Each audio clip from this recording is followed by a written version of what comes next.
Питання, яке я сьогодні хочу затронути, турбує багатьох новачків, адже зламаний корінь чисто інтуїтивно хочеться відрізати, хоча для орхідей це працює зовсім інакше.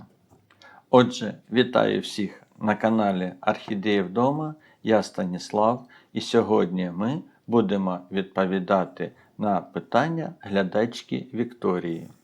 І це питання, як ви вже, мабуть, зрозуміли, буде стосуватися саме коріння орхідеї. І ось на прикладі ось цих двох орхідей, у яких, як ви бачите, є зломані корінці, ми і будемо розмовляти. Ну, а тепер до самого питання. Дуже цікаві, корисні відео. Дякую за вашу роботу. У мене з'явилася перша орхідея, і я хочу її пересадити. І не розумію, чи потрібно зрізати поломані, але гарного кольору корінці. Якщо залишу, зможе орхідея ними живитися? Чи відломана частина буде тільки джерелом інфекції? Тож, давайте не поспішати і не братися відразу за секатор або ножиці. І щоб зрозуміти, як діяти, давайте згадаємо природу фаленопсисів. Фаленопсиси – це епіфітні рослини, які в дикій природі живуть не в землі, а на корі дерев. І їхнє коріння виконує три надважливі функції.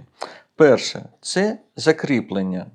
Воно працює як щупальця, що тримаються за кору. По-друге, воно учасник фотосинтезу. І саме тому воно зеленіє на світлі та після поливу. Коріння допомагає листю годувати рослину. І по-третє, це поглинання. Бо воно вбирає вологу та туман прямо з повітря.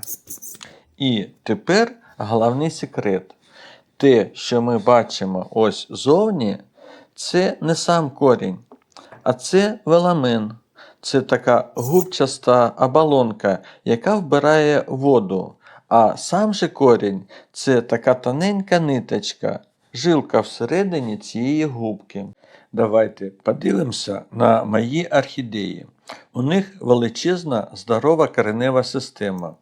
Але під час росту або при догляді за ними, в основному це виходить із-за механічних пошкоджень. Веламен часто тріскається. І нам здається, що корінь зламано.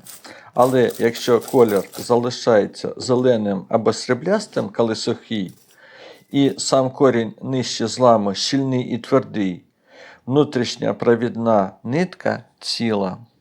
І це значить, що корінь продовжує працювати, і він все так же ж п'є воду та передає її вгору до листя. Тож, Вікторія, і всі, хто стикався з цим, якщо корінь зламаний, але зелений і твердий, ми його не ріжемо. Орхідея ж, вона буде чудово ним живитися, а джерелом інфекції він не стане, якщо ви будете дотримуватися двох простих правил при пересадці. Тож, корню, по-перше, треба дати підсохнути. І якщо під час пересадки ви випадково чи надірвете свіжий корінь, то не спішіть його саджати в мокрий субстрат.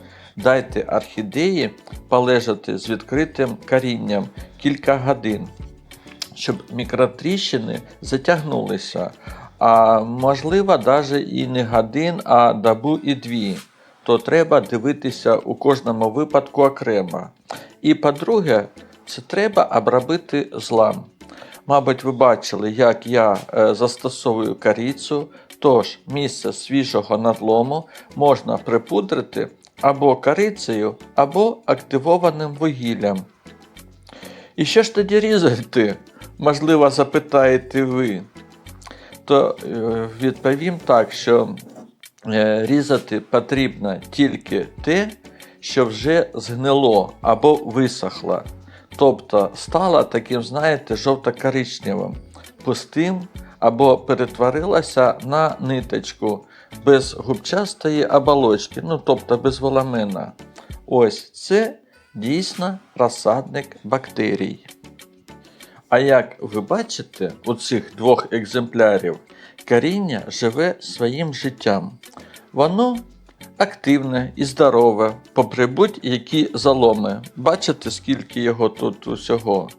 Тому не бійтеся повітряного коріння, любіть його і дозволяйте орхідеї бути собою. А вам, Вікторія, успішної першої пересадки. І вам, друзі, дякую за перегляд. Пишіть у коментарях, чи часто ви різали здорове коріння через незнання.